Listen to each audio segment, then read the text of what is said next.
मुझे कुत्तों से डर लगता है, प्लीज़ इन्हें हटा लें। सितारा ने हमजा हैदर के पालतू कुत्तों को देखकर डरते हुए कहा। तो हमजा को और भी मज़ा आने लगा। सितारा हमजा हैदर के ड्राइवर की बेटी थी, जो बचपन में उनकी हवेली आती थी। हमजा और उसके कज़न सब मिलकर इस मासूम सी लड़की को बहुत तंग करते थे। आज वो पूरे 7 साल बाद हवेली आई थी, तो कुछ पल के लिए हमजा हैदर पत्थर बन गया था। वो बहुत खूबसूरत हो चुकी थी और उसका खौफजदा होना उसे और भी हसीन बना रहा था। हमजा ने कुत्तों की रस्सी छोड़ी तो सितारा ने हमजा की तरफ देखते हुए आंखें बंद कर लीं। हमजा ने इशारा करके कुत्तों को रोका और खुद उसके करीब जाकर गौर से उसके चेहरे को देखते हुए नरमी से फूंक मारी, तो वो आंखें खोलकर सहमी नज़रों से हमजा हैदर को देखने लगी। पापा, आपने अपनी हालत देखी है, ऐसी हालत में आप काम कर सकेंगे? मैं आपको इस हालत में बिल्कुल भी काम पर जाने की इजाज़त नहीं दूंगी। सितारा, जो कि बाप के सिरहाने बैठी उनका सर दबा रही थी, उन्हें काम पर जाने से मना करने लगी। अरे बेटा, अगर मैं काम नहीं करूँगा तो फिर घर का गुजारा कैसे चलेगा? तुम तो जानती हो, मैं 2-4 पैसे कमा कर लाता हूँ तभी घर में राशन आता है, वरना तो शायद हम भूखे मर जाएं। बिलाल साहब ने अपनी बेटी की तरफ सर घुमाते हुए आंखें खोलकर कहा। चेहरा बिल्कुल पीला पड़ चुका था।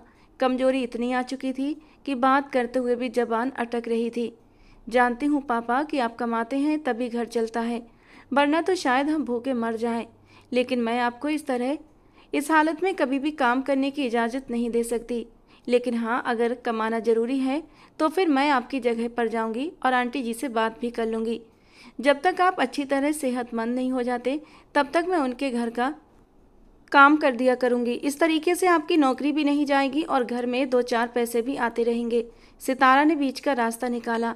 बिलाल साहब आंखें बंद किए लेटे रहे, लेकिन थोड़ी देर बाद बोले, बेटा, मुझे अच्छा नहीं लगता कि तू जाकर काम करे और कमाए। तेरे बाप की बूढ़ी हड्डियों में अभी इतनी जान है कि वो कमाकर तुझे खिला सकें। मेरी गैरत गवारा नहीं करती कि मेरी जवान बेटी लोगों के घरों में काम करे और मैं घर पर बैठा रहूं। उन्होंने अपनी आंखों में उतरने वाली नमी को एक हाथ से रगड़कर साफ कर दिया, फिर उसकी तरफ देखते हुए बोले। उनके सर को दबाते हुए सितारा के हाथ एक पल के लिए रुक गए। पापा, इसमें ना तो कोई शर्मिंदगी वाली बात है और ना ही कोई ऐतराज वाली बात है। बचपन से लेकर अब तक आपने मुझे कमा कर खिलाया है, बड़ा किया, मेरे खर्चे उठाए। अब जब आप बूढ़े हो गए हैं और आपकी हड्डियां अब काम का बोझ नहीं उठा सकती, तो मुझ पर फर्ज बनता है कि मैं आपका सहारा बनूं। और आप तो वैसे भी मुझे बेटा कहते हैं ना, तो फिर मुझे बेटा बनने दीजिए। बेटे भी तो अपने माँ बाप के लिए काम करते हैं ना, और मैं कौन सा हमेशा के लिए कमाने जा रही हूँ। बस जब तक आप ठीक नहीं हो जाते तब तक जाऊँगी आपकी जगह पर, वरना आपने खुद ही तो कहा था कि आपकी नौकरी चली जाएगी अगर आपने ज़्यादा दिन की छुट्टियाँ लीं तो। सितारा ने अपना रुका हुआ हाथ फिर से उनके माथे पर रखा और धीरे धीरे दबाने लगी। इसके साथ ही वो अपने पापा को इस बात के लिए मनाने की कोशिश कर रही थी कि वो उसे मालकिन के घर जाकर काम करने की इजाज़त दे दें। हाँ बेटा, तू मेरी बेटी नहीं बल्कि मेरा बेटा है, बहादुर बेटा, और मैं तुझे कभी बेटी नहीं समझता, हमेशा बेटा ही समझा है। लेकिन बेटा, न जाने क्यों मेरा दिल इस बात पर राजी नहीं होता कि तू वहाँ जाकर काम करे। उनके जवान बेटे हैं और वो लोग अपने दिल में रहम नहीं रखते, गरीब लोगों पर तानाकशी करते हैं, उनका मजाक उड़ाते हैं। तेरा तो दिल वैसे भी मोम का है, बेहद नरम। अगर मैं तुझे वहाँ भेज दूँ तो उनकी बातें तू बर्दाश्त नहीं कर पाएगी। बेटा, मैं नहीं चाहता कि तेरे दिल को कोई भी तकलीफ पहुँचे। वो सितारा की बात पर थोड़ा नरम पड़ते हुए बोले तो सितारा ने उनके सिर के नीचे तकिया सही करके रखा। पापा, आपकी बेटी बहुत मजबूत है, आप फिक्र न करें, आपको शिकायत का मौका नहीं दूंगी। लेकिन मैं आपको काम करने की इजाज़त भी नहीं दे सकती, इसीलिए आप मुझ पर भरोसा रखें, मैं मालकिन के घर काम कर लूँगी। नरगिस बेगम सितारा की बातें सुन रही थीं। सितारा की बात पर वो हाँ करते हुए बोली, बेटी ठीक तो कह रही है, उसे जाने की इजाज़त दे दें। मेरी तो खुद हड्डियाँ अब इन बात की इजाज़त नहीं देती कि मैं वहाँ जाकर उनके किचन में खड़े होकर काम करूँ। लेकिन जब तक मेरी हड्डियों में ताकत थी तब तक मैं उनके घर के काम करती रही। अब जब से घुटनों का दर्द लगा है, खड़ा नहीं हुआ जाता, और काम के बीच थोड़ी थोड़ी देर आराम करूं, ये मुझे खुद अच्छा नहीं लगता। वैसे मालकिन बहुत अच्छी हैं। बिलाल साहब, आप इसे जाने की इजाज़त दे दें, बस आपके ठीक होने तक ही वहाँ पर काम करेगी, फिर उस और वैसे भी सुबह 9 बजे जाएगी और शाम 6 बजे से पहले ही घर आ जाया करेगी। भला इसमें परेशानी की क्या बात है? माँ की बात सुनते ही सितारा ने मुस्कुराते हुए बाप की तरफ देखा। कुछ देर तक वो यूं ही सोचते रहे। अच्छा चलो ठीक है, तुम चली जाना मेरी जगह पर काम करने, लेकिन बेटा अपना ख्याल रखना। न जाने क्यों मेरा दिल इस बात की इजाज़त नहीं देता कि मैं तुम्हें उनके घर भेजूं, मगर मजबूरी है। तुम बस अपना ख्याल रखना और दिल लगाकर काम करना, ताकि मालकिन तुमसे खुश हो जाए और मेरी नौकरी भी ख़त्म ना करें। बिलाल साहब ने आखिर हार मानते हुए कहा तो सितारा जल्दी से उनके सीने से लग गई। ये हुई ना अच्छे पापा वाली बात। उसके बाद नरगिस बेगम और बिलाल साहब दोनों हंस दिए थे। फिर सितारा अपने कमरे में चली गई और नरगिस बेगम बिलाल साहब को दवा खिलाने लगी। उसने रिक्शे वाले को किराया दिया और फिर मुड़कर देखा। ये घर बहुत बड़ा था, बिल्कुल वैसा ही जैसा उसने बचपन में देखा था, लेकिन अब उसका पेंट बदल चुका था। बाहर लगे गमले और गमलों में पौधे भी बदल चुके थे। गेट भी बदल दिया गया था। दीवारें और इमारत शायद वही थी। बचपन में वो यहाँ आया करती थी और फिर अचानक ही उसके दिमाग में कोई याद की झलक आई थी। उस घर में मौजूद कुछ लड़के आए दिन जिन्होंने बचपन में उसे बहुत तंग किया था, कभी छिपकली लाकर उसके पीछे पड़ जाते, तो कभी आंखें निकाल निकाल कर उसे डराते, तो कभी उसे बाथरूम में बंद कर देते। वो तो डर कर सहम जाती और पापा की गोद में छुप जाती या फिर अपनी माँ के आंचल में। आज भी उसे वही सारी सीन याद आए थे, लेकिन अब उसे इन चीज़ों से डर नहीं लगता था, क्योंकि अब वो बड़ी हो चुकी थी। और जाहिर सी बात है, यहाँ पर रहने वाले वो लड़के भी तो अब बड़े हो गए होंगे। अभी तक वे कौन सी शरारतें करते होंगे भला। उसने खुद को अच्छी तरह समझाने की कोशिश की थी और अपना दुपट्टा सही करती गेट की तरफ बढ़ गई। गेट के सामने बैठा हुआ गार्ड उठकर उसे सवालिया नज़रों से देखने लगा। मैं ड्राइवर बिलाल की बेटी हूँ, मुझे मालकिन से बात करनी है। उसकी सवालिया नज़रों को खुद पर महसूस करते हुए उसने गार्ड से कहा तो वो आगे से हट गया और दरवाज़ा खोल दिया। वो कदम कदम चलती हुई बरामदे तक और फिर बरामदे से अंदर दाखिल हो गई। उसे इस हवेली के सारे रास्ते पता थे।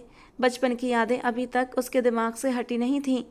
सामने ही एक बड़ा सा ड्राइंग रूम दिखाई दे रहा था, जहां इस वक्त आमना बेगम बैठी टीवी देख रही थीं। उसने दरवाजे पर दस्तक दी और अंदर आने की इजाज़त मांगी तो आमना बेगम ने सिर हिला दिया।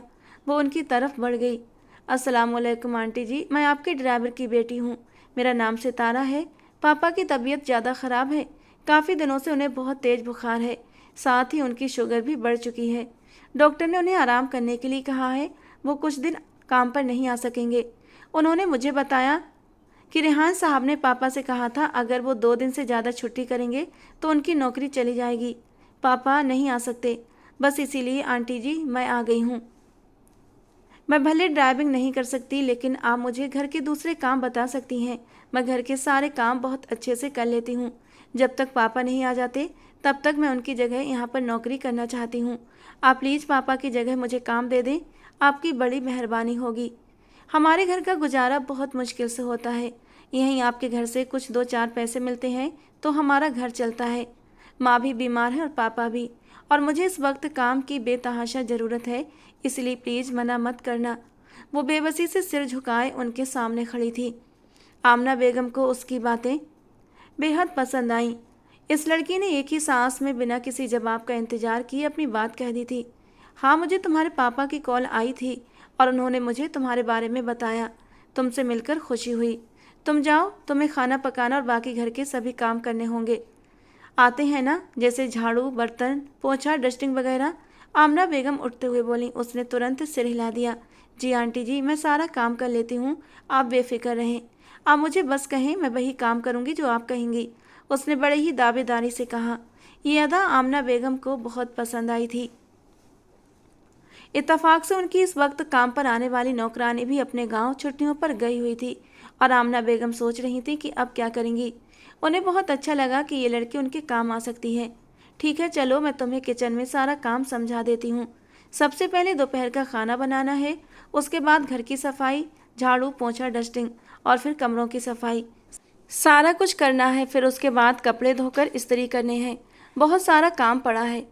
मेरी कामवाली कुछ दिनों से नहीं आ रही, उसे अभी कुछ दिन और भी लगेंगे। तो चलो आज तुम्हारा काम भी देख लेते हैं, फिर बताएंगे कि तुम यहाँ पर रह सकती हो या नहीं। जल्दी जल्दी कहते हुए उन्होंने उसे अपने पीछे आने का इशारा किया। वो एक एक कदम उठाती उनके पीछे चल पड़ी और गर्दन घुमा घुमा कर हवेली में मौजूद एक एक चीज़ को तारीफ भरी नज़रों से देखने लगी। हवेली अंदर से बेहद खूबसूरत थी। महंगे महंगे गमले, झूमर, दीवारों पर महंगी पेंटिंग्स, महंगे सोफ़े, फर्नीचर, पर्दे, सब कुछ बहुत खूबसूरत था। अंदर से जिस कदर ये घर खूबसूरत था उसके मुकाबले बाहर उतना नहीं था। उसे खुशी थी कि उसे पापा की जगह नौकरी मिल चुकी थी और आज का दिन उसके लिए इम्तिहान का दिन था, क्योंकि उसने पहले कभी इतने सारे काम नहीं किए थे, लेकिन आज तो करने ही थे। इसीलिए उसने कोशिश की कि वो जल्द से जल्द इस इम्तिहान में पास हो सके। मम्मा, आप कहाँ हैं? मम्मा, मुझे बड़ी भूख लगी है, मुझे खाना चाहिए। अभी वो किचन में खाना बनाने में बिजी थी जब उसने बाहर से एक आवाज़ सुनी। पलटकर दरवाजे की तरफ देखा तो वहाँ से एक लड़का गुजर कर कहीं जा रहा था और जाते जाते फिर से वापस आया था। एक बार फिर से किचन के दरवाजे में खड़ा होकर उसने किचन में खड़ी लड़की को देखा तो देखता ही रह गया। इस कदर खूबसूरत लड़की उसने आज तक नहीं देखी थी।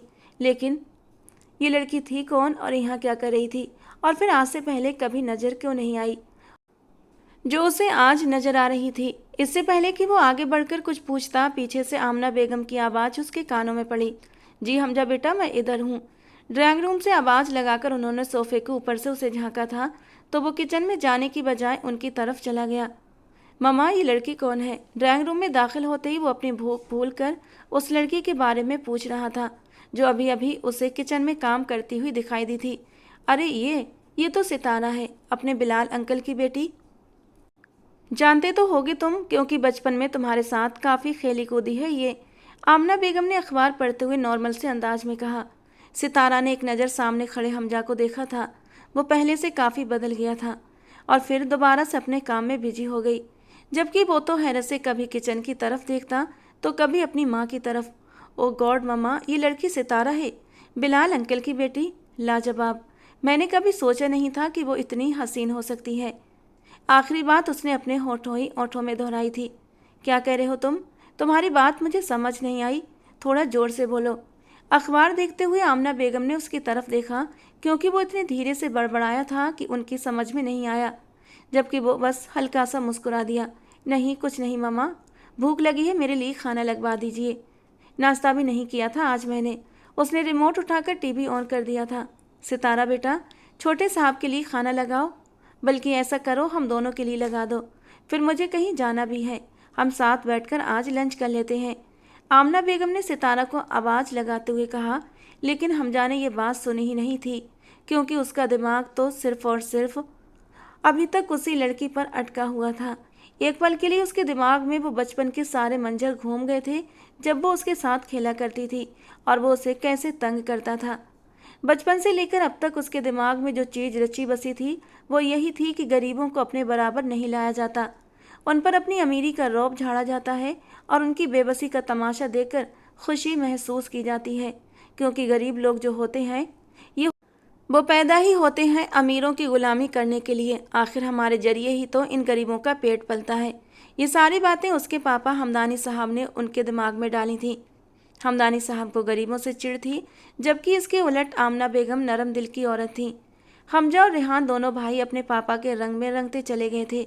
ये वही हमजा था जो बचपन में भी उसे गरीब समझकर टॉर्चर करता था और उसकी बेबसी और आंसू भरी आंखों को देखकर खूब इंजॉय करता था। उसके होठों पर एक अजीब सी मुस्कान खिल उठी थी। उसके दिमाग में कुछ खुराफाती प्लान बनने लगे थे। यहाँ पर उसे काम करते हुए आज तीसरा दिन था। रात को वो घर वापस चली जाती और सुबह सवेरे फिर से काम पर वापस आ जाती।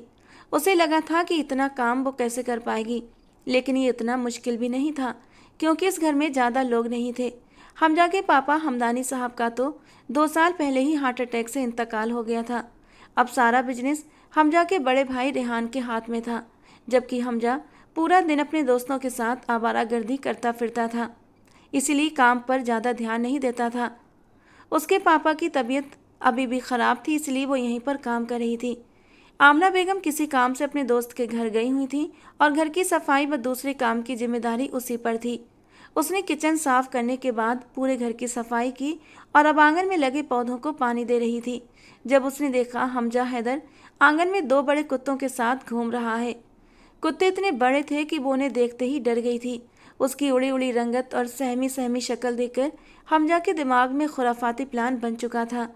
वो आंगन की एक तरफ पौधों को पानी दे रही थी कि अचानक लाइट चली गई और मोटर रुक गई थी। उसने मुड़कर जाने ही वाली थी कि देखा सामने हमजा कुत्तों के साथ उसी तरफ आ रहा था। अब कुत्तों और सितारा के बीच सिर्फ 2 गज का फासला रह गया था। वो डर से सिमटती चीख मारती एक एक कदम पीछे हटते हुए दीवार से जा लगी। मुझे कुत्तों से बहुत डर लगता है, प्लीज इन्हें पीछे हटा लें, उसने डरते हुए कहा। उसकी सहमी हुई सूरत और उड़ी उड़ी रंगत उसे और भी खूबसूरत बना रही थी।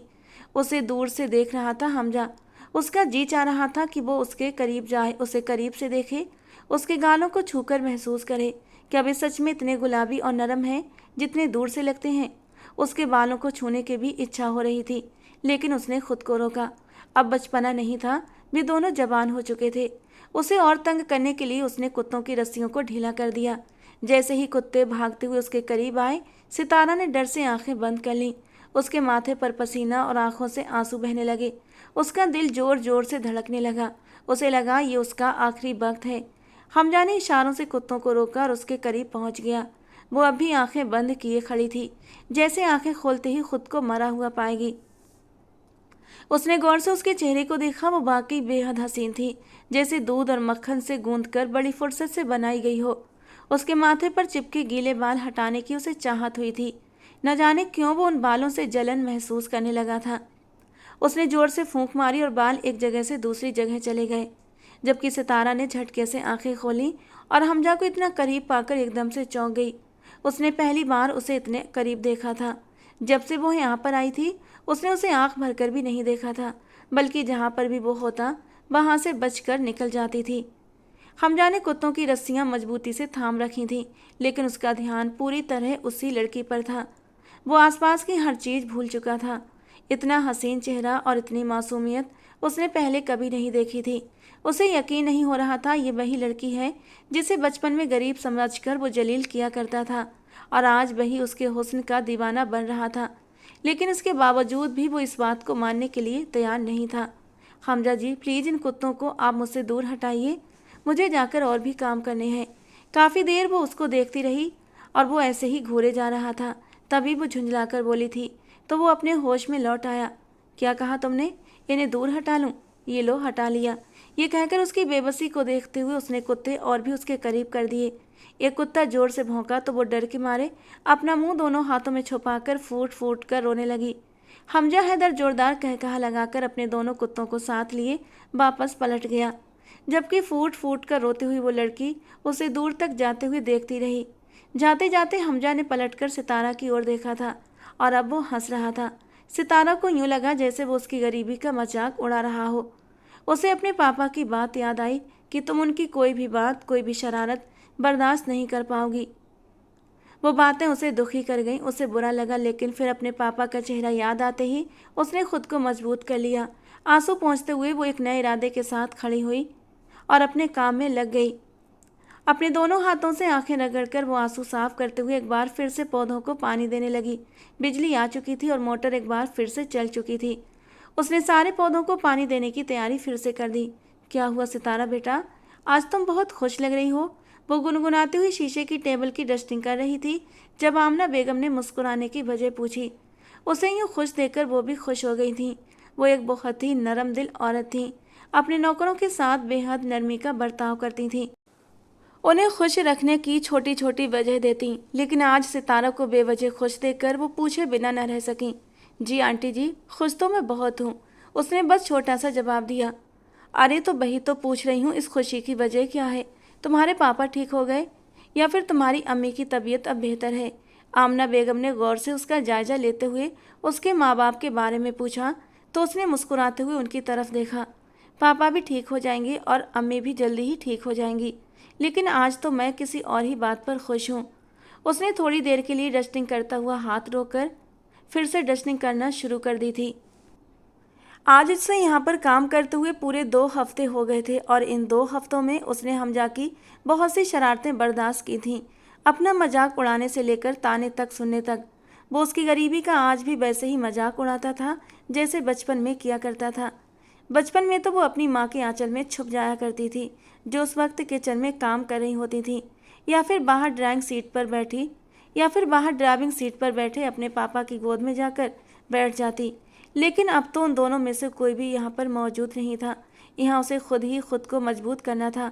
आपको पता है आंटी, आज मेरे होने वाले सास ससुर आ रहे हैं और उनके साथ मेरे मंगेतर आमिर भी, मेरी शादी की तारीख रखने के लिए। अम्मी और पापा ने कहा है बहुत जल्द ही वो मेरे हाथ पीले कर देना चाहते हैं। इसी वजह से अंकल आंटी को बुलाया गया है। बहुत जल्दी ही मेरी शादी की तारीख रख दी जाएगी। उसने शर्माते हुए बात कही तो आमना बेगम ने मुस्कुराते हुए उसकी ओर देखा, जबकि ड्राइंग रूम के दरवाजे पर खड़ा हमजा एकदम सन्नाटे में आ गया। उसे ऐसा लगा जैसे उसके तन बदन में किसी ने आग लगा दी हो। अच्छा, तो तुम अपने उस मंगेतर को पसंद करती हो? आमना बेगम ने न जाने क्या सोचकर ये बात पूछ ली थी। हमजा को लगा जैसे उन्होंने उसकी मुश्किल आसान कर दी हो, और अब वो इस बात के इंतजार में था कि वो कह दे, नहीं मुझे वो पसंद नहीं है, माँ बाप की मर्जी से हो रहा है। लेकिन अगले ही पल उसे यूं लगा जैसे उसके घर की पूरी छत उसके सर पर गिरी हो। आंटी जी, हम दोनों की बचपन से ही मंगनी तय हो चुकी है और बड़े होकर ये पसंद मोहब्बत में बदल गई। बचपन से ही वो मेरा बहुत अच्छा दोस्त है और मुझे बहुत पसंद है। मैं उसे बहुत मोहब्बत भी करती हूँ, तो भला मैं खुश क्यों ना होंगी अब जब हम एक होने वाले हैं, वो मुस्कुराते हुए कह रही थी। वो इन 2 हफ्तों में आमना बेगम से हर बात कह दिया करती थी। आमना बेगम का दिल बहुत अच्छा था।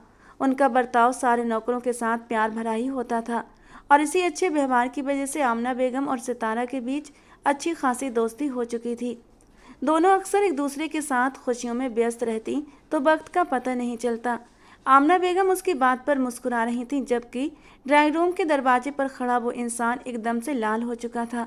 गुस्से की वजह से उसके माथे की नसें फूल चुकी थीं और आंखें लाल हो रही थीं। उसे समझ नहीं आ रहा था आखिर उसे गुस्सा किस बात का आ रहा है।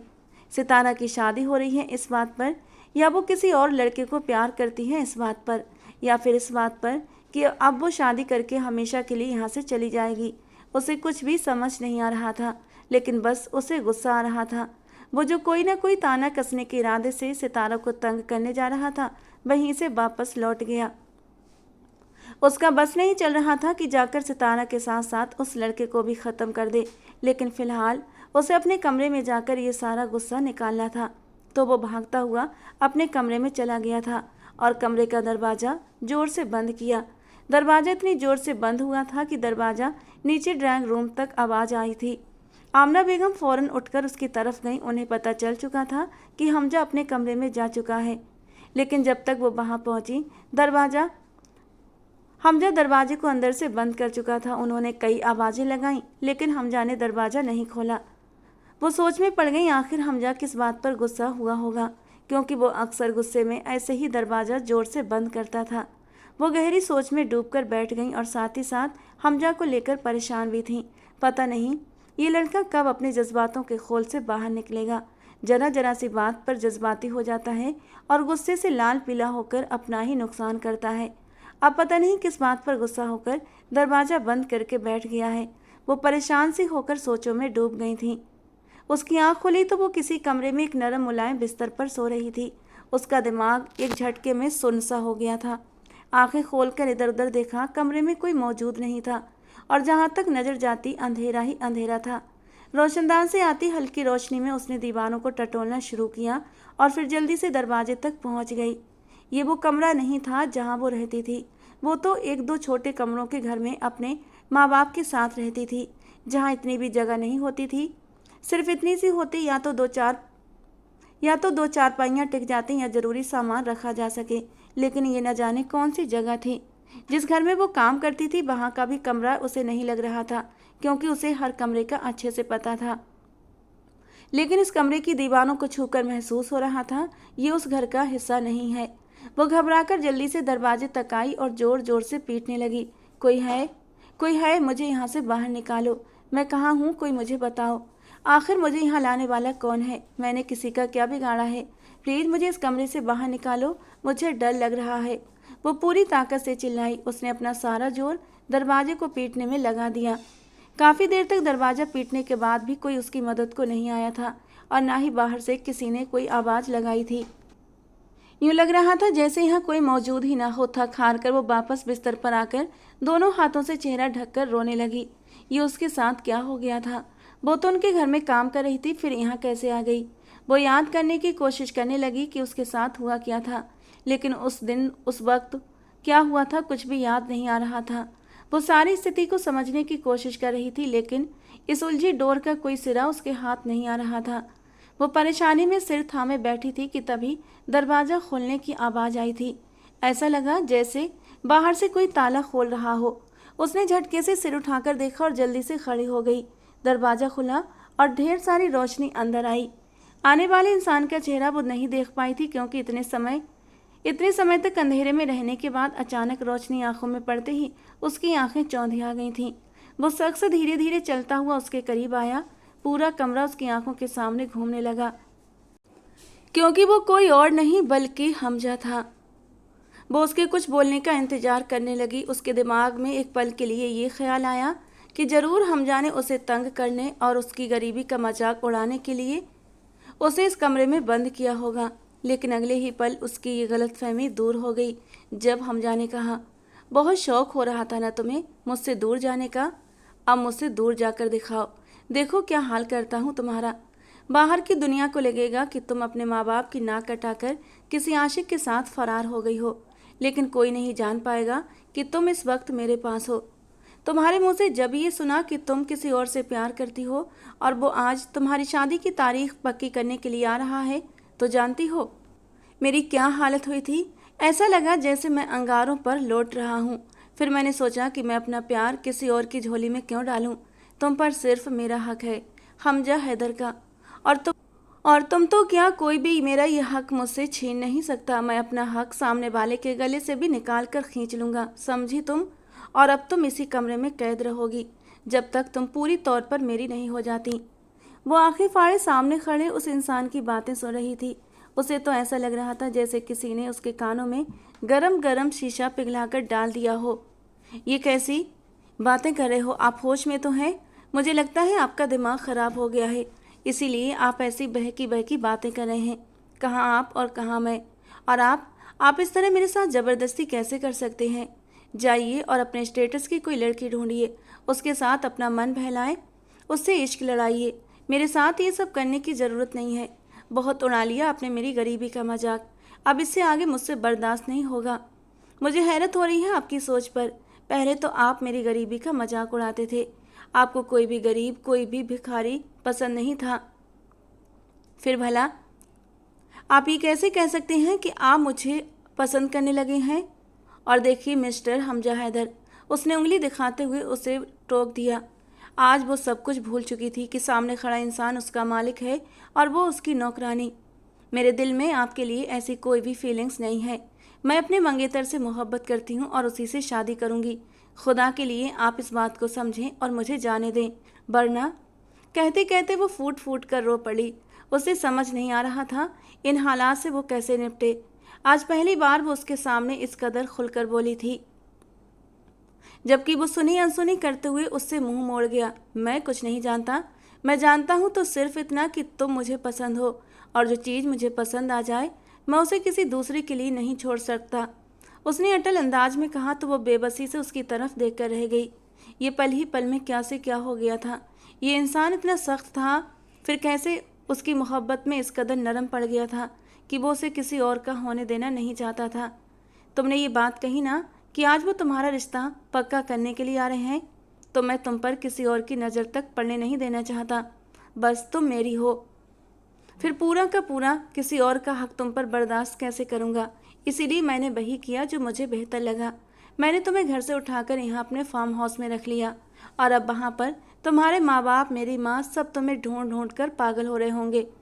और मैं कितना खुशकिस्मत हूँ कि जिसे सारी दुनिया ढूंढ रही है वो सिर्फ मेरे पास है। उसने उसकी सारी बातें अनसुनी करके हवा में उड़ा दी। उसे ऐसा लग रहा था जैसे वो उसकी बातों से जरा भी प्रभावित ना हुआ हो। अपनी धुन में बोलता हुआ वो कोई दीवाना सा लग रहा था। और आराम से यहीं रहो, मैंने जो कहना था वो कह दिया, अब मैं दोबारा अपनी बातें नहीं दोहरा सकता, तो इसीलिए शांति के साथ यहाँ बैठ जाओ, यही तुम्हारा घर है। मैं कुछ देर में आता हूँ, फिर देखते हैं क्या करना है। वो कमरे से चला गया था, जबकि वो हालात की संगीनी का सोचकर रोने लगी थी। शाम हो चुकी थी, आमना बेगम भी घर आ चुकी थी, लेकिन घर में कहीं भी सितारा का नामो निशान नहीं था, और ना ही हमजा हैदर घर पर था। उन्होंने कॉल करके सितारा के घर पता किया तो वो अभी तक घर भी नहीं पहुंची थी। आखिर वो जा कहाँ सकती है। आमना बेगम परेशान सी हालत में बैठी कुछ देर सोचती रही, फिर हमजा का नंबर डायल करके कहने लगी, बेटा सितारा के बारे में कुछ पता है? सितारा घर पर नहीं है, ना मालूम कहाँ चली गई है। अरे मम्मा, यहीं कहीं होगी, मुझे नहीं पता। मैं तो अपने दोस्तों के साथ हूँ, अब आप खुद ही देख लीजिए, मैं बहुत बिजी हूँ। ये कहते हुए उसने कॉल कट कर दी, जबकि आमना बेगम अफसोस में डूबी सोचों में सवार हो चुकी थीं। उनके दिल में अचानक से एक खटका सा हुआ था। उन्हें ऐसा लगा जैसे कुछ बहुत बड़ा होने वाला हो, जैसे किसी अनहोनी का एहसास उन्हें होने लगा था। ये लो, निकाह का जोड़ा है, इसे पहनकर तैयार हो जाओ, काजी और गभा आते ही होंगे। मैं नहीं चाहता मैं तुम पर कोई सख्ती करूं, अपने आप से तैयार हो जाओ। उसने अपने हाथ में पकड़ा हुआ एक शाही जोड़ा उसके सामने रखा और बेड पर बैठी वो परेशान सी दिखाई दे रही थी। उसने उस पर कोई ध्यान नहीं दिया और फिर सिसकते हुए कहने लगी, खुदा के लिए हमजा हैदर, ऐसा मत कीजिए, मेरी ज़िंदगी ख़राब हो जाएगी। मेरे माँ बाप तो जीते जी मर जाएंगे। मैं ऐसा नहीं कर सकती। खुदा के लिए मुझ पर रहम खाएं। मैं आमिर से मोहब्बत करती हूँ, उसी से शादी करूँगी। मैं उसके बिना नहीं रह सकती। प्लीज़ मुझ पर रहम करो। लेकिन सामने वाले इंसान पर ज़रा भी फ़र्क ना पड़ा। मुझे कोई फ़र्क नहीं पड़ता तुम किससे मोहब्बत करती हो या नहीं, तुम्हारे माँ बाप की क्या हालत होगी या नहीं, लेकिन बस मैं इतना जानता हूँ कि मैं तुम्हें पसंद करता हूँ और तुम्हें अपना बनाना चाहता हूँ। मैंने कहा ना, जल्दी से उठो और तैयार हो जाओ, काजी साहब और गभा आते ही होंगे। और याद रखना, तुम मेरे रहमो करम पर हो। अगर तुमने निकाह के लिए हाँ नहीं बोला, तब भी आज की रात हमारी सुहाग रात होगी। फैसला अब तुम्हारे हाथ में है। मेरे साथ जायज़ रिश्ता बनाना चाहती हो या नाजायज़। ये कहकर उसने कमरे की लाइट बंद कर दी और एक बार फिर से उसे बाहर से लॉक करके चला गया। कुछ देर के बाद काजी और गभा आ गए थे। वो भी बिल्कुल दूल्हे की तरह तैयार बैठा था। गभा उसके कुछ दोस्त थे और बस एक काजी साहब। इसके अलावा उनके निकाह में कोई शामिल नहीं था। किसी को नहीं पता था कि क्या हो रहा है। रात होने को आई थी। पहले हमजा से निकाह के लिए पूछा गया और उससे दस्तखत करवाने के बाद गभा और काजी मिलकर कमरे में बैठी तैयार हुई सितारा के पास चले गए। सितारा ने अपनी भीगी पलकें उठाकर उन लोगों को देखा था। वो जो दुल्हन के लिबास में बैठी थी, उसकी रंगत और भी निखर रही थी। ऐसा लगता था जैसे कोई चांद की परी जमीन पर आ गई हो। न चाहते हुए भी उसे निकाह कबूल करना पड़ा। उसके अलावा उसके पास कोई दूसरा चारा नहीं था। निकाह हो जाने के बाद एक बार फिर से हमजा ने उसके सामने लॉक किया और फिर काजी और गभा को रुखसत करने के बाद उसने चैन का सांस लिया। यूं लगा जैसे आज उसने पूरी दुनिया जीत ली हो। उसका दिल अजीब सी खुशी से चूर था, जैसे दुनिया भर का सुकून उसके दिल में समा गया हो। अपनी मोहब्बत को पाकर इंसान ऐसे ही सुकून से हो जाता है जिस तरह आज हमजा हैदर था। काजी और गवाहों के जाने के बाद वो एक बार फिर से कमरे में आया। वो दुल्हन बनी वैसे ही बेड पर बैठी थी। उसका दिल उसकी नज़र उतारने को चाहा। बस मैं यही चाहता था कि तुम मेरी हो जाओ, और देखो आज तुम मेरी हो चुकी हो। मैंने जो तुम्हें यहाँ रखने का फैसला किया था, लेकिन अब जब मैं तुमसे निकाह कर ही चुका हूँ, तो क्यों ना मैं तुम्हें सारी दुनिया के सामने अपनी बीवी स्वीकार कर लूँ। ये कहते हुए उसने उसका हाथ पकड़ा और फिर उसे अपने साथ लेकर गाड़ी तक आया था। वो खामोश थी, बिल्कुल खामोश। उसको समझ नहीं आ रहा था। रात के 9 बज चुके थे। वो अभी तक घर नहीं पहुंची थी। ऐसे में बिलाल साहब और उनकी बीबी नरगिस बेगम दोनों ही उनके घर आ पहुंचे थे। आमना बेगम उनके सामने मुजरिम बनी बैठी थीं, क्योंकि वो उनके घर से ही गायब हुई थी। वो नहीं जानती थीं कि वो कहाँ चली गई है। वो खुद भी परेशान थीं। बेगम साहिबा, हमारी बेटी कहाँ चली गई? अभी तक घर नहीं पहुंची। वो आपके घर ही आई थी ना, तो फिर कहाँ चली गई? हम दोनों बीमार माँ बाप उसकी राह अभी तक देख रहे हैं। खुदा न करे कोई ऐसी वैसी बात हुई तो हम समाज में सर उठाने के लायक नहीं बचेंगे। बेगम साहिबा, हमारी मदद कीजिए, हमारी बच्ची ढूंढ कर दे दीजिए। बिलाल साहब बीमार नजर आ रहे थे। वो आंखों में आंसू लिए विनती भी कर रहे थे। देखो बिलाल, मैं खुद नहीं जानती। मैं पहले भी उसे घर में ऐसे ही छोड़कर कहीं चली जाती थी। उसने कभी भी कोई भी ऐसी बात नहीं की थी जिससे मुझे महसूस होता कि वो भागने वाली है। और भला वो भागेगी क्यों? जहाँ तक मुझे याद आता है, मैंने सुबह देखा था, वो तो अपनी शादी को लेकर बहुत खुश थी, चहक रही थी। उसने मुझे बताया भी था कि आज उसके ससुराल वाले आने वाले हैं शादी की डेट पक्की करने के लिए। उसके चेहरे पर इस कदर खुशी थी कि मैं कैसे कह दूं कि वो घर से भाग गई है किसी और के साथ, और अब न जाने कहाँ चली गई। आमना बेगम ने सोच में डूबे हुए कहा कि तभी दरवाज़ा खुलने की आवाज़ सुनाई दी। सितारा कहीं नहीं गई, वो यहीं है और अब कहीं जा भी नहीं सकती। सामने शेरवानी में बिल्कुल दूल्हे की तरह सजा हुआ हमजा हैदर किसी का हाथ पकड़े अंदर आ रहा था। कुछ आगे हुआ तो उसके पीछे आने वाली दुल्हन भी दिखाई दी। ये कोई और नहीं बल्कि सितारा थी। सबके पैरों तले से जमीन निकल गई थी। नरगिस बेगम और बिलाल साहब करीब पहुंचे और फिर कहने लगे, ये सब क्या है बेगम साहिबा? ये उन्हें कुछ समझ नहीं आ रहा था। वो क्या बोलें, तभी हमजा बोला, मैंने सितारा से निकाह कर लिया है। ना तो ये किसी के साथ भागी थी और ना ही इसका किसी के साथ कोई अफेयर था। बस इसकी गलती इतनी थी कि इसकी मंगनी कहीं और हो गई थी। यही गुनाह हो गया था आप लोगों से, और अब आप लोग इसकी शादी कहीं और करना चाहते थे, तो ऐसा भला मैं कैसे होने दे सकता था? आज से इस घर की नौकरानी नहीं, इस घर की बहू है।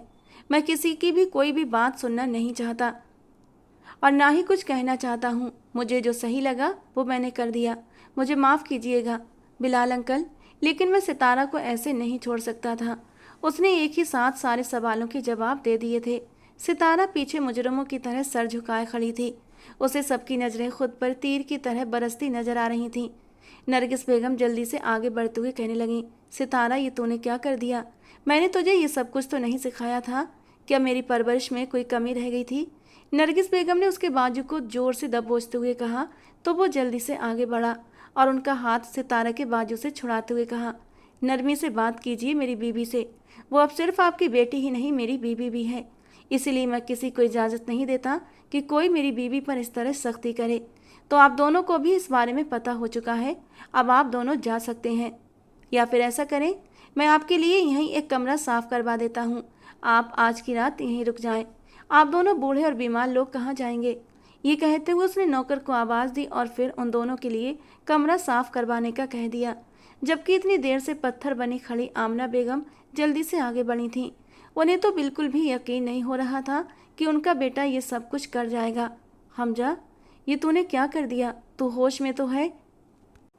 आमना बेगम के सवाल पर उसने मुस्कुराते हुए उनकी तरफ देखा। मामा, मैं होश में हूँ। मैं नहीं जानता था कि इस लड़की के साथ शरारतें करते करते मैं कब इसकी मोहब्बत में गिरफ्तार हो गया। और आप तो जानती हैं, मैं जिस चीज़ को पसंद कर लूँ उसे मुझसे कोई छीन नहीं सकता। इसीलिए जब मैंने सुबह सुना कि इसकी शादी होने वाली है तो मुझे कुछ समझ नहीं आ रहा था कि मैं ऐसा क्या करूँ कि सितारा मेरी हो जाए। और फिर जल्दबाजी में मुझे यही तरीका सही लगा, इसीलिए मैंने ये निकाह कर लिया। और अब मुझे इस बारे में कोई और बात नहीं करनी। चलो सितारा। ये कहता हुआ वो कमरे की तरफ सितारा का हाथ पकड़ते हुए चल पड़ा था। सितारा में हिम्मत न हुई कि वो अपना हाथ छुड़ाकर अपने माँ बाप से मिल सके या आमना बेगम से माफ़ी मांग सके।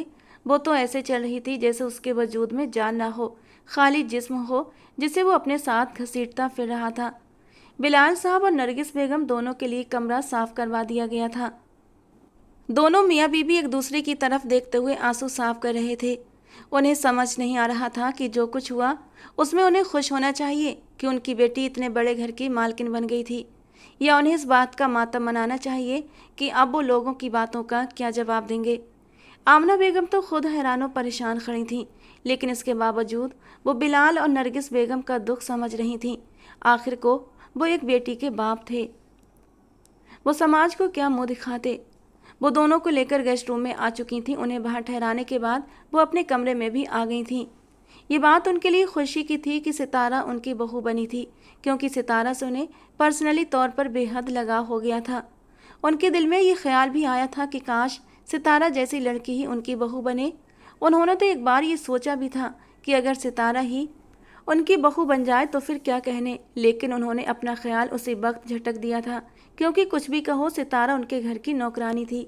उन्होंने सोचा था अगर नौकरानी है तो क्या हुआ, जब मेरे हमजा के साथ दुल्हन बन जाएगी तब तो इस घर की बहू बन जाएगी ना। लेकिन जब उन्हें पता चला वो किसी और के नाम के साथ जुड़ी हुई है और जल्दी ही उसकी शादी भी होने वाली है, तब उन्होंने अपने ख्यालों को अपने दिल में ही दबा लिया था। लेकिन अब जबकि हमजा खुद ही उसे अपनी दुल्हन बनाकर ले आया था तो उन्हें समझ नहीं आ रहा था वो किस तरह रिएक्ट करें। बिलाल साहब और नरगिस बेगम बेबस होते हुए बेड पर बैठ गए थे।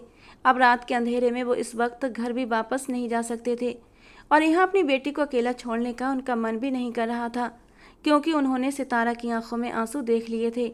उसके साथ ज़बरदस्ती हुई थी, वो खुश नहीं थी। ये बात उसके माँ बाप समझ रहे थे। आपने मुझसे निकाह तो कर लिया, लेकिन मैं आपको कभी भी अपने करीब नहीं आने दूंगी। वो उसे कमरे में लेकर आया था। दरवाज़ा लॉक करते हुए वो धीरे से उसके करीब बढ़ा था। आंखों में खुमारी का रंग छलक रहा था, चेहरे पर सच्ची खुशी चमक रही थी। होंठ दबाते हुए वो अपनी महबूब की संगत पाने के लिए आगे बढ़ा था, लेकिन तभी सितारा 2 कदम पीछे हटी और चीख कर बोली थी। माँ बाप के लुटे पिटे चेहरे देखने के बाद उसके दिल में न जाने क्यों हमजा के लिए बेहद नफरत भर गई थी।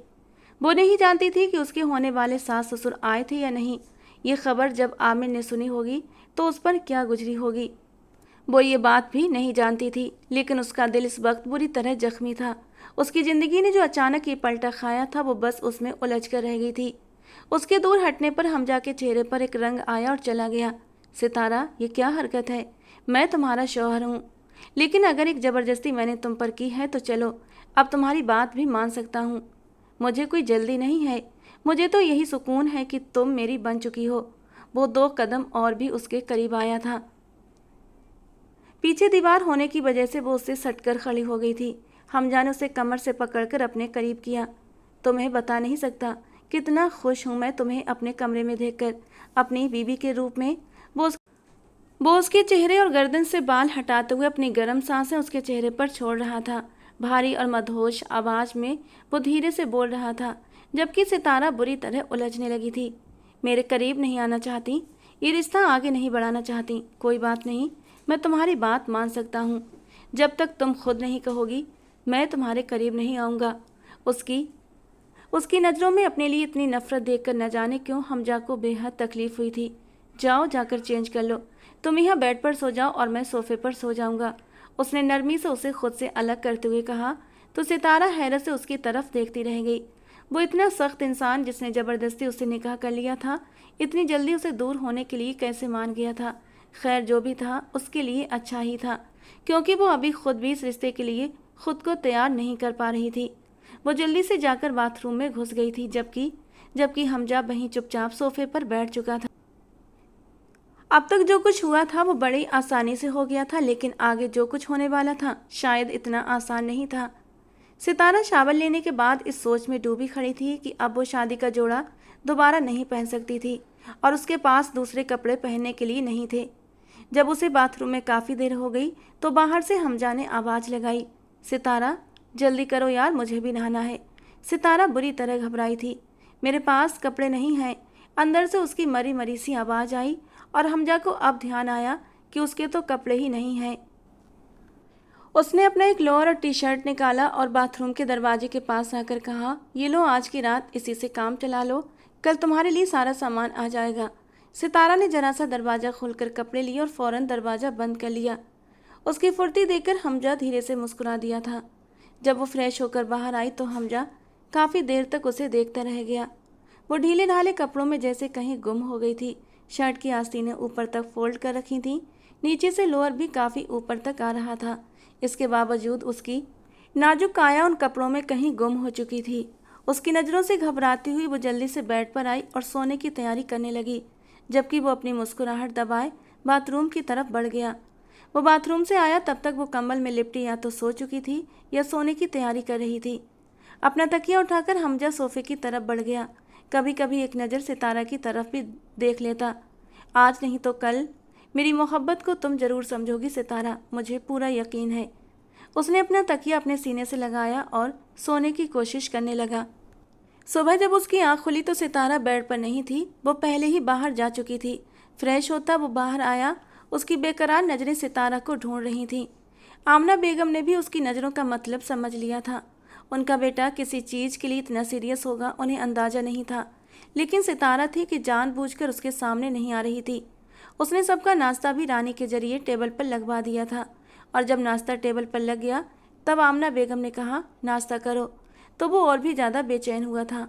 लेकिन मम्मा, सितारा वो भी तो इस घर का एक हिस्सा है ना, तो वो भी टेबल पर ही नाश्ता करेगी ना? हाँ, वो कह रही थी कि वो किचन में ही नाश्ता कर लेगी। ये क्या बात हुई मम्मा, वो हमारी फैमिली का हिस्सा है और अब यहीं सबके साथ बैठकर नाश्ता करेगी। आज रिहान को भी थोड़ी बहुत खुशी हो रही थी कि उसका भाई, जो किसी बात को सीरियस नहीं लेता था, एक लड़की के प्यार में पड़कर ही सही जिंदगी को सीरियस लेने लगा था। अपनी बात कहता हुआ वो उठा और किचन की तरफ बढ़ गया, जबकि आमना बेगम उसे देखकर रह गई थीं। सितारा, लकी हो तुम। भले मेरे बेटे ने तुम्हें गलत तरीके से अपनी ज़िंदगी में शामिल किया है, लेकिन मैं उसे अच्छी तरह से जानती हूँ। जो चीज़ एक बार उसके दिल में घर कर गई वो उसके दिल से निकलती नहीं है। फिर तुम तो उसकी मनपसंद महबूब पत्नी हो, तुमसे वो दूर कैसे रह सकता है। वो मुस्कुराते हुए अपना नाश्ता करने लगी। थोड़ी देर के बाद वो उसका हाथ पकड़कर टेबल तक ले आया था और उसे कुर्सी पर बिठा दिया। खुद ही अपने हाथों से नाश्ता निकालकर उसकी प्लेट में रखा। मरती क्या न करती, सितारा छोटे छोटे कौर लेकर नाश्ता करने लगी, जबकि अब कहीं जाकर हमजा के दिल को करार आया था। वो भी बड़े सुकून से अब बैठकर नाश्ता करने लगा था। अब आगे क्या इरादा है तुम्हारा हमजा? अब तुम शादीशुदा हो गए हो, तुम्हारे ऊपर जिम्मेदारियां आ गई हैं। रेहान ने एक नज़र हमजा को देखते हुए पूछा। रेहान तो शुरू से ही चाहता था कि वो दोनों भाई मिलकर बिजनेस को आगे बढ़ाएं, लेकिन हमजा की हरकतों से हमेशा परेशान रहता था। लेकिन आज तो उसे मौका मिल गया था, इसीलिए पूछ बैठा। आई नो भाई, और इसीलिए मैंने सोचा है कि मैं आज से ही ऑफिस ज्वाइन करूँगा। आज से? लेकिन आज तो तुम्हारी शादी हुई है, इतनी जल्दी? मैं सोच रही थी कि आज रिसेप्शन रख लेते हैं। अभी नहीं मामा, जब मैं कहूँ तब। उसने एक नज़र अपने बराबर में बैठी हुई सितारा की ओर देखते हुए कहा था। अपनी बात ख़त्म करके नाश्ता ख़त्म किया और चाबी उठाकर बाहर चला गया, जबकि सितारा ने सुकून की सांस ली थी। वो उसकी नज़रों से बुरी तरह परेशान हो रही थी। अब सितारा ने एक अलग ही रूटीन अपना लिया था। ना तो वो उसके करीब जाती, ना उसका कोई काम करती, ना ही उसकी किसी बात का जवाब देती। घर वालों के सामने वो भले पति पत्नी थे, लेकिन हकीकत में उसने अभी तक उसे शौहर होने का हक नहीं दिया था। धीरे धीरे करके एक पूरा महीना गुजर चुका था। वो उसकी खुशी की खातिर हर काम करता, लेकिन उसके दिल में उसकी मोहब्बत की कली खिल न सकी। नफरत हो गई थी उसे उससे।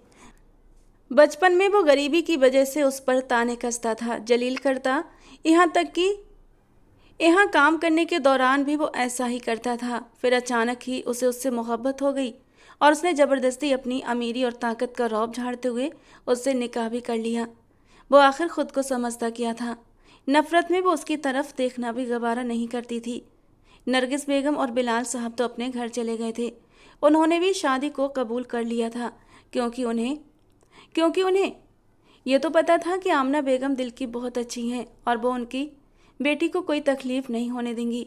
हमजा भी दिल का बुरा नहीं था, बस थोड़ा घमंडी, मगरूर और नकचढ़ा था, लेकिन इतना बुरा भी नहीं था। इन सब चीज़ों को देखते हुए वो चुप हो गए थे। उन्होंने इस घर का नमक खाया था और इस बात को तूल बनाकर वो नमक हरामी नहीं कर सकते थे, इसीलिए खामोश हो गए और अपने घर चले गए। सितारा के कहने पर हमजा उसे उसके माँ बाप से मिलने भी ले जाता था। उन दोनों का इलाज भी हमजा एक अच्छे प्राइवेट हॉस्पिटल में करवा रहा था और हर महीने उसके माँ बाप को खर्चा पानी भी देता था। इसके बावजूद भी उसके दिल में उसके लिए मोहब्बत पैदा न हो सकी। वो बस एक प्यार भरी नज़र के लिए तरस रहा था। उस दिन जोरदार बारिश हो रही थी। वो ऑफिस से आया तो भीग चुका था।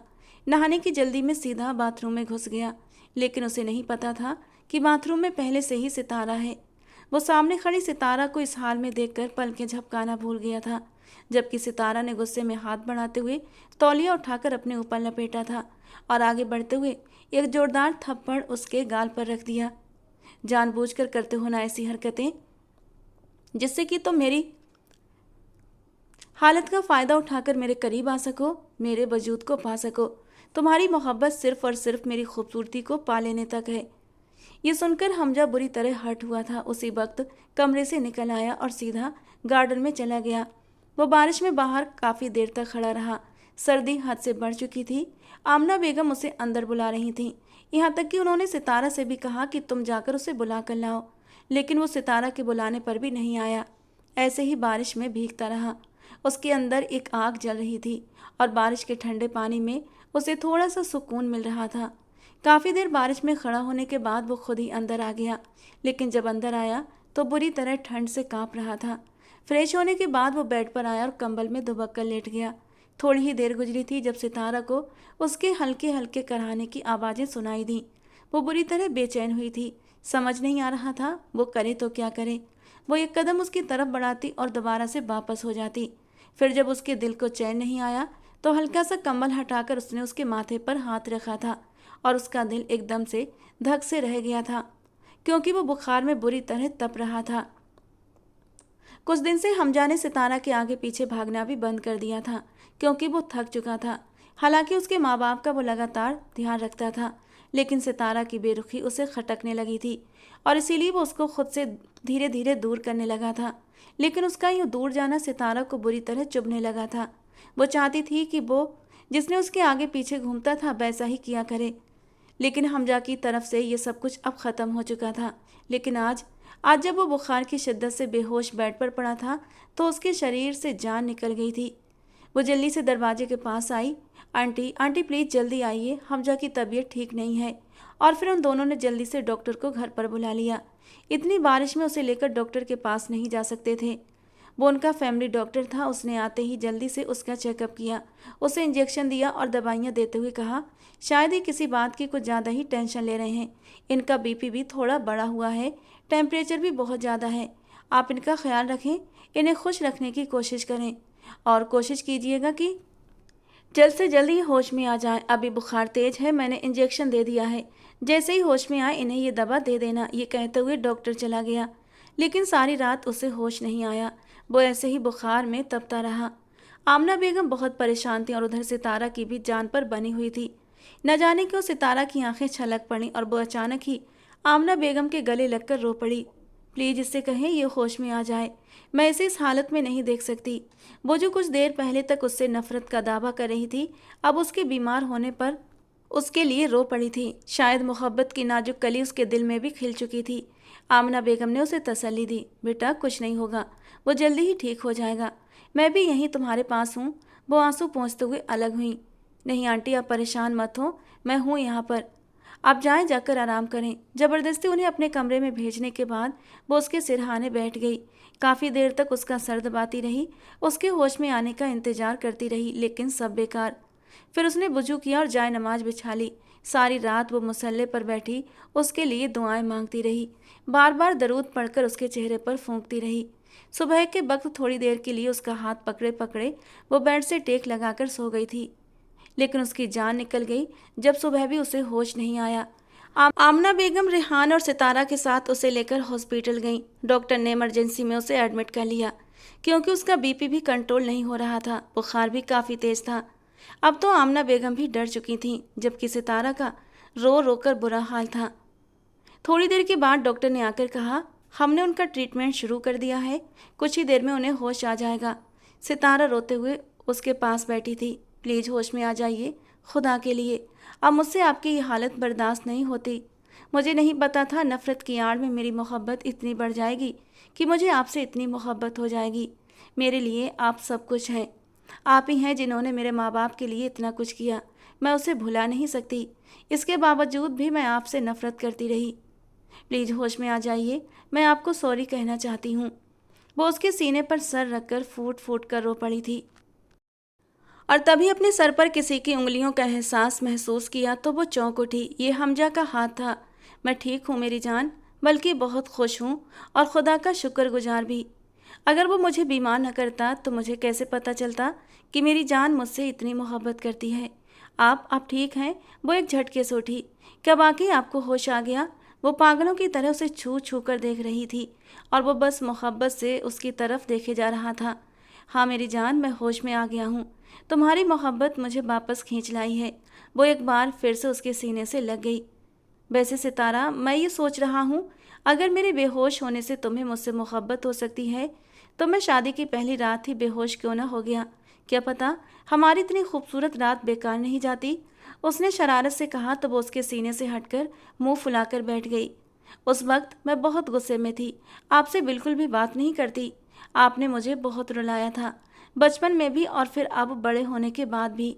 उसकी बात पर वो खिलखिलाकर हंस पड़ा और अपने करीब खींचते हुए उसे अपने ऊपर गिरा लिया। अब नहीं रुलाऊंगा, आई प्रॉमिस। वो उसके नरम से होंठों को एक अंगूठे से हल्के से रब करते हुए बोला, लेकिन यार मुझ पर भी थोड़ा सा तरस खा लो। इस दिल की धड़कनों को सुनो जो तुम्हारे दिल की धड़कनों को महसूस करना चाहती हैं, बेहद करीब से। उसने सितारा का हाथ अपने दिल वाली जगह पर रख दिया और उसकी बात का मतलब समझकर सितारा शर्म से लाल हुई थी और कमरे से बाहर भाग गई, जबकि पीछे से वो हंसता रह गया था। सितारा की मोहब्बत पाकर वो आधा तो ठीक हो ही चुका था, लेकिन बस थोड़ी सी कमजोरी थी जो समय के साथ ठीक हो जानी थी। उन दोनों के बीच पनपी मोहब्बत को आमना बेगम ने भी महसूस कर लिया। जब उन्होंने उन दोनों को एक दूसरे के साथ देखा तो उनके दिल में सुकून की लहर दौड़ गई। उन्होंने खुदा का शुक्र अदा किया कि दोनों एक दूसरे की मोहब्बत में पड़ चुके हैं। 2 दिन के बाद वो डिस्चार्ज होकर घर आ गया था। अब वो बिल्कुल ठीक हो चुका था और जब वो रात को कमरे में आया तो बेड पर बैठने से पहले उसने सितारा से पूछा था, इजाज़त है? यार सच्ची सोफे पर सोते सोते मेरी कमर थक चुकी है।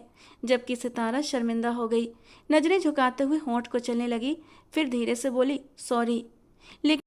लेकिन आपको भी मानना पड़ेगा कि उस वक्त गलती पर थे आप। वो जल्दी से हमजा की तरफ देखते हुए लड़ने वाले अंदाज में बोली थी और हमजा को उसका ये अंदाज बहुत पसंद आया था। फिर उसके बराबर बैठते हुए प्यार से उसे अपने करीब कर गया।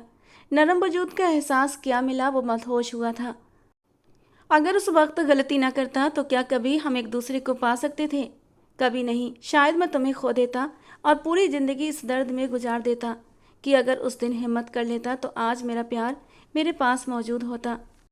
मुझे पता है अगर मैं देर कर देता तो तुम अब तक आमिर की दुल्हन बन चुकी होती। बस उस वक्त मुझे जो सही लगा मैंने कर दिया। वो धीरे धीरे अपना चेहरा उसकी गर्दन पर झुकाता चला गया था और अपने दहकते होठों से उसकी नरम गर्दन को छू लिया। सितारा पुरानी बातों को दोहराना नहीं चाहती थी, क्योंकि जो कुछ हुआ था शायद उसके हक में बेहतर ही हुआ था। आमिर ने तो एक बार भी उसकी खैर खबर नहीं ली थी। उसकी माँ ने बताया था कि जब उसे पता चला कि तुमने घर से भागकर शादी कर ली है, उसी दिन उसने रिश्ता ख़त्म कर दिया था। उसकी डोरियों को खींचकर उसने बड़े ही प्यार से उसे तकिए पर लिटाया था और फिर अपनी शर्ट उतारता वो साइड लैंप ऑफ कर गया और बड़ी बेकरारी से उसके नरम होठों पर झुका था। थोड़ी देर बाद उसके होठों से अलग हुआ। उसके लाल होते होठों को देखते हुए वह अब उसके चेहरे को बड़े ही प्यार से निहार रहा था। क्या हुआ, ऐसे क्या देख रहे हो? वो हैरानी से पूछने लगी। यार सोच रहा हूँ ये जो गलती 7 साल बाद की है ना, वो 7 साल पहले ही कर लेता। अगर मुझे पता होता तुम इस कदर खूबसूरत हो जाओगी तो बचपन में ही तुम्हें पूरी दुनिया से चुराकर अपने पास रख लेता, तुम पर किसी की भी नज़र पड़ने नहीं देता और जब ये बंद कली गुलाब बनती तब अपनी ज़िंदगी में पूरे हक और मान के साथ शामिल करता।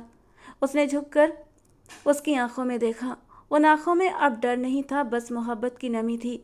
हमजा ने धीरे से उसका चेहरा अपने हाथों में भर लिया, उसके माथे पर होंठ रखे, फिर उसके गालों पर और अंत में उसके होंठों पर रुक गया। ये स्पर्श ज़बरदस्ती का नहीं था बल्कि वादे का था, हमेशा साथ रहने का। सितारा ने भी अपनी आंखें बंद कर लीं, जैसे पिछले सारे गिले शिकवे उस एक पल में ख़त्म हो गए हों। बाहर फिर से हल्की बूंदाबांदी शुरू हो चुकी थी और कमरे में सिर्फ 2 दिलों की धड़कनें गूंज रही थीं। हमजा ने उसे और भी अपनी बाहों में भर लिया और वो पूरी तरह उसके सीने से लग गई। अब न कोई दूरी थी न कोई नफरत, बस 2 लोग जो आखिरकार एक दूसरे के हो गए थे। दोस्तों, आज की हमारी ये कहानी आपको कैसी लगी कमेंट बॉक्स में ज़रूर बताना। पसंद आई हो तो प्लीज़ लाइक करना। रोज़ एक नई और रोमांटिक कहानी के लिए हमारे चैनल के साथ जुड़े रहें। मिलते हैं दोस्तों अगली किसी नई और रोमांटिक कहानी के साथ।